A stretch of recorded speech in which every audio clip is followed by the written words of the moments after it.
Welcome to Velvet Confessions. If you're new here, hit that subscribe button and drop a comment below telling us what city you're watching from. We love seeing where our listeners are tuning from across Canada and beyond. Now settle in, because this one is going to stay with you. The moment Petra Holloway noticed the brooch, she didn't gasp. She didn't reach for her husband's arm. She didn't do any of the things a woman is supposed to do when she realizes, in the middle of a black tie fundraiser, that the woman standing 30 feet away is wearing her dead mother's jewelry. She picked up her champagne glass. She took a sip. She smiled at Gerald Ashworth, who was mid-sentence about the new wing at the Vancouver General, and she nodded as though she were still listening. She wasn't listening. She was calculating. Petra had been married to Donovan Holloway for 19 years, long enough to know that he was charming, in the specific way that men who need something from you are always charming. Long enough to know that the 3-month consulting trip to Toronto the previous winter had nothing to do with consulting. Long enough to recognize the particular quality of silence that had settled over their Shaughnessy house in the months since. The kind of silence that isn't peace, but is instead the held breath before something finally breaks. She had known, in other words, for some time. What she had not known, what she could not have anticipated, was that he would take the Larson brooch.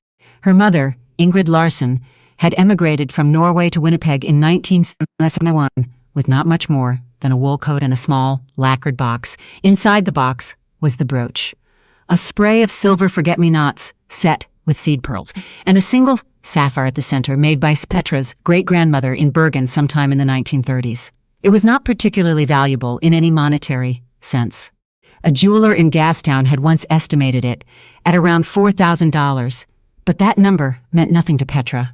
The brooch had been on her mother's lapel at every important moment of Petra's life, her graduation, her wedding, the morning Petra's daughter Simone was born. When Ingrid died 2 Januaries ago, she had pressed it into Petra's hand and said, in Norwegian, "It goes to Simone next. Don't let it get lost." Petra had kept it in a locked case in her dressing room. She had shown Donovan where the case was. She had even, once, shown him the combination. In case something happened to her, she'd said. She had trusted him with it the way you trust someone you've built your life beside. She was rethinking that now. The woman wearing the brooch was named Faye Sutton. Petra knew this because Donovan had mentioned her, just once, 8 months ago, with a casualness that had been just slightly too careful. Faye Sutton from the Calgary office. You'd like her. Very sharp. Petra had filed the name away the way she filed everything, quietly, with no outward reaction, in a place she could retrieve it later. Faye was perhaps 26. She had the kind of confidence that comes from being young and beautiful in a room full of people who want to look at you. She was wearing a deep green gown and laughing at something a man beside her had said, and the brooch, Ingrid's brooch, was pinned to the left strap of her dress, exactly where Petra's mother used to wear it. It was an ordinary thing, a small silver pin on a green strap. It was also the most clarifying thing Petra had ever seen in her life. Donovan was across the room. Petra had not spoken to him since Ion and separated into this was the routine at social orbits, which was the routine at these events. She was talking to someone from city council, laughing at the right moments, working the room with the ease of a man who had been doing it for decades, saying "Nah, Mom," with He didn't know that Petra had seen the brooch. He didn't know that the careful, quiet woman he'd been married to for 19 years had, in the span of about 45 seconds, restructured her entire understanding of the next 12 months of her life. She set her champagne down on a passing tray and walked toward Faye Sutton. Not quickly. Not with any visible intention. She moved the way she always moved in rooms like this, measured, unhurried, like someone who had nowhere urgent to be because all the urgent things were already handled. Faye noticed her when she was about 6 feet away. There was a flicker. Recognition, maybe, or some instinct, and then Faye smiled the polished smile of someone meeting a stranger at a party. "I don't think we've been introduced," Faye said. "I'm Petra Holloway," Petra said. "I love your brooch." Something shifted in Faye's expression. It was very small and it was over in an instant, but Petra caught it. "Thank you," Faye said. "It was a gift." I know, Petra said pleasantly. It belonged to my mother. The rest of that conversation lasted approximately 4 minutes. Petra would think about it later, driving home, alone in the rain, the city lights smearing across the windshield, and be struck by how quiet it had been. No raised voices, no scene. Faye had gone very still very quickly, in the way people go still when they understand they are standing on ice and don't yet know how thick it is. Petra had kept her voice low and level. She had not cried. She had not, even for a moment, lost control of the thing she was saying. She had simply told Faye the truth. The brooch was a Norwegian family heirloom that had been in her mother's keeping since the 1930s. The brooch had been in a locked case in Petra's dressing room until recently. It was irreplaceable, and Petra would like it back. It was irreplaceable. I didn't know, Faye said. Her voice was very small. I believe you, Petra said, and she meant it. She unclipped the brooch herself, carefully, the way her mother used to unclip it, holding the strap taut so it didn't pull. She held it in her palm for a moment, the familiar weight of it, the small cold scatter of pearls. Then she put it in her clutch, excused herself with a smile, and went to find Glassamhue. She did not speak to Donovan at the gala. She danced once with a colleague from her firm, Mercer and Holloway Land Development, which, and this detail would matter later, was a company she had co-founded with Donovan's of her own inheritance from her father's estate. She ate the salmon. She listened to the keynote. She watched the silent auction and placed a bid on a weekend at a Tofino resort, more out of habit than desire. When the evening ended, she told Donovan she was going home early. A headache, nothing serious. And she left in her own car, with her own driver, as she often did. In the back seat, she took the brooch from her clutch and held it for the entire drive home. She didn't call her lawyer that night. She called her accountant instead. Her name was Sylvia Tran, and she had been managing Petra's personal finances separately from the joint accounts for 11 years, ever since Petra had restructured her professional holdings after Donovan's first business restructuring. This had not been a statement of distrust at the time. It had been a practical decision. Petra was, by nature and by profession, a woman who kept things clean and separate and documented. Sylvia picked up on the second ring despite it being 11:30 on a Thursday. I need you to pull everything, Petra said, personal and joint, anything that's moved in the last 2 years. I need a full picture by Monday.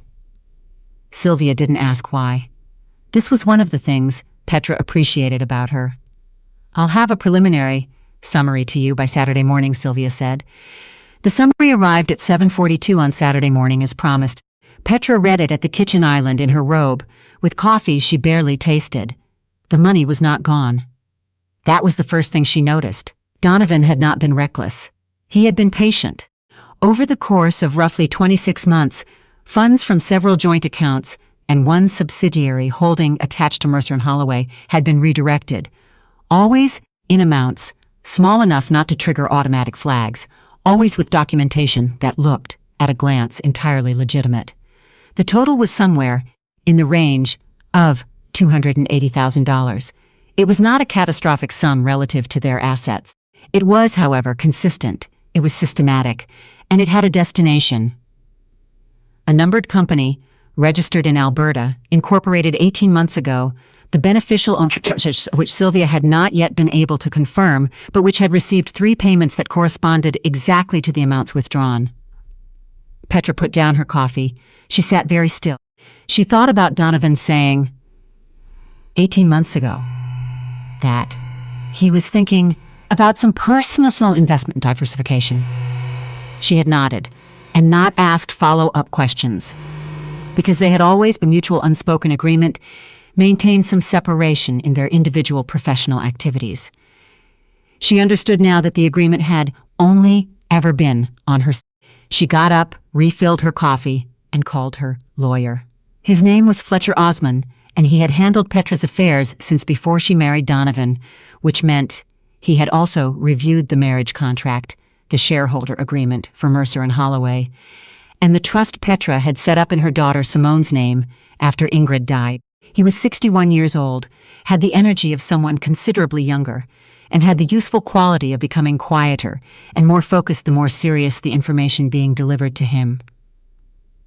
By the time Petra had finished summarizing what Sylvia had found, Fletcher had not spoken for almost 3 minutes. "You still have your shareholder documents?" he asked. "Every version," Petra said. "Signed, witnessed, dated, and your original capital contribution, the 140 from your father's estate, bank transfer records, plus correspondence with Donovan at the time explicitly acknowledging my contribution as founder capital." Another pause. "Okay," Fletcher said. "Don't move anything yet. Don't say anything to Donovan. Let me make some calls." What followed was 6 weeks of doing nothing, which was the hardest thing Petra had ever done. She went to work. She attended meetings. She sat across from Donovan at board meetings of their company and spoke to him in the professional register they developed over years, efficient, collegial, revealing nothing. She hosted a dinner party. She went to Simone's school production of Into the Woods and cried at the curtain. Call the way, she always cried, not because she was sad, but because she was moved by her daughter. Standing on a stage in the dark being brave. She kept the brooch in her mother's lacquered box, where it belonged. She did not tell Donovan she had it back. She did not tell him she had been to a lawyer. She did not tell him about Sylvia's report or about the second report. Sylvia submitted 3 weeks in, which had identified the beneficial owner of the Alberta numbered company as a woman named Faye Sutton. Petra read that particular page of the report twice. Then she put it in a folder and handed it to Fletcher. On a Tuesday morning in the second week of November, Donovan Holloway arrived at the offices of Mercer and Holloway Land Development to find that his key card no longer opened the front door. He called Petra. She let it go to voicemail. He called their shared assistant, Bonnie, who told him politely that she'd been instructed to refer all of Mr. Holloway's queries to legal. He called Fletcher Osmond's office. Fletcher's assistant told him that Mr. Osmond was available to meet at 2 o'clock if Mr. Holloway wished to bring his own counsel. He did not initially bring his own counsel. He arrived at Fletcher's office at 2 o'clock alone, which Petra had predicted he would do. Donovan operated as a rule from the assumption that he could talk his way out of things. He had always been better in a room than on paper. This was, Petra reflected when Fletcher reported back to her afterward, something of a strategic miscalculation on his part, given that in this particular situation the paper was overwhelming. Fletcher walked him through it with professional efficiency. The capital contribution documentation, the shareholder agreement, which gave Petra the right of first refusal on Donovan's shares and a controlling interest in the event of a material breach of the partnership terms. The 26 months of redirected funds, the Alberta numbered company, the beneficial ownership. Donovan said very little during this meeting.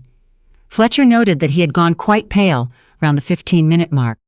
What Donovan did not know, could not have known, because Petra had been very deliberate about this, was that Sylvia had, during the previous 6 weeks, quietly begun moving Petra's personal holdings and her portion of the company's liquid assets into instruments that were, legally, entirely and unambiguously hers. Not hidden, not fraudulent, documented, clean. The way Petra had always organized things. She saw Donovan once more in person about 3 weeks later at the house in Shaughnessy.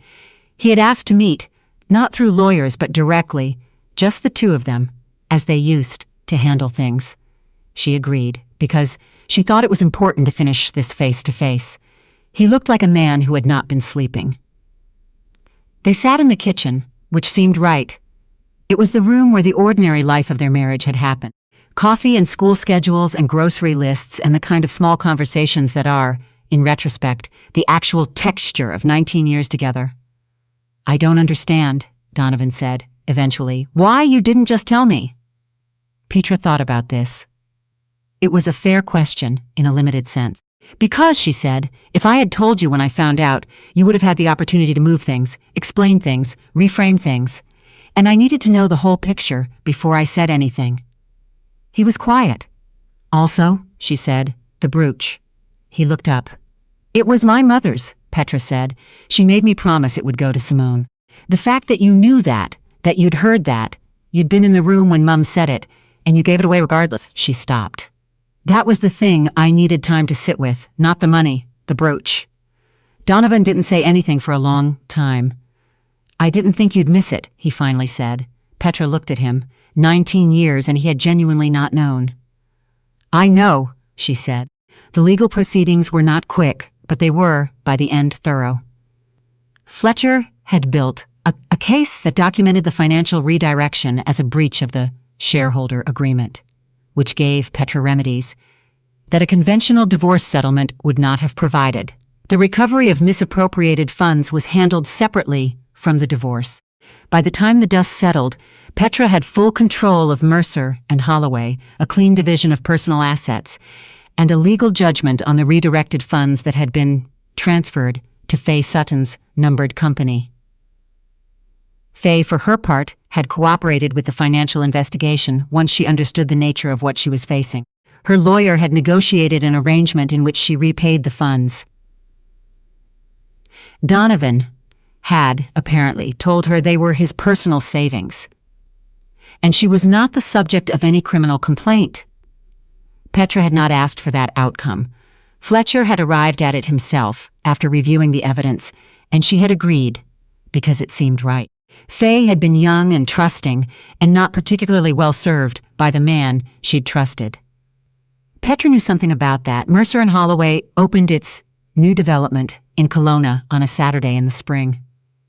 It was a mixed residential and commercial build on the waterfront. 4 years in planning, 2 years of construction, Petra's project from the first site visit to the ribbon cutting. She had driven the whole thing through the legal proceedings and the months of proceedings, and the period of adjustment that Simone, now 16, had taken harder than Petra had anticipated, and then, slowly, with the particular resilience of teenagers, managed better than Petra could have hoped. Simone stood next to her at the ribbon cutting in a blazer that was slightly too big because she had bought it herself at a thrift shop on Granville and refused all offers of a replacement. The sun was on the water. A person from the mayor's office gave a speech. There were photographs. In one of the photographs, Petra would look at it later, framed on her desk. The Larson brooch is visible on Petra's lapel. Silver forget-me-nots. A single sapphire, the light catching it, the way light used to catch it on her mother's coat. Simone had noticed it that morning. That's Grandma's, she'd said. Yes, Petra said. Simone had reached out and touched it lightly with one finger the way Petra used to touch it as a child. Good, Simone said. It should be with you. People sometimes ask, not often, and never directly, but in the sideways manner of people who are curious about things they consider private, how Petra handled it, the 19 years, the way it ended. Whether she was angry. She is honest with herself about this, even if she is not always honest in the social sense. She was at certain points in those 6 weeks of staying quiet and going to work and sitting across from Donovan in board meetings almost undone by it, not because of the money, though the money was a considerable betrayal, not because of Faye, though that was its own specific grief, but because of the brooch, because of the moment she'd stood in the ballroom with the weight of it in her palm, her mother's brooch, and understood exactly what kind of man she had built 19 years with. That understanding does not go away. You carry it. You learn to carry it in a way to keep setting it down and picking it back up. You find a place for it in the architecture of who you are, and you keep moving. She kept moving. She keeps moving still. The brooch is with Petra now, in a small lacquered box that used to belong to her mother. Someday it will be Simone's. That was always the plan. The plan survived everything else, which is, Petra would say, the part that mattered. If this story meant something to you, if you've ever had to stay quiet when every part of you wanted to speak, if you've ever had to wait when every instinct said to move, leave a comment below. Tell us where you're watching from, and if you're not subscribed to Velvet Confessions yet, now is the time. This is the kind of place that stays with you.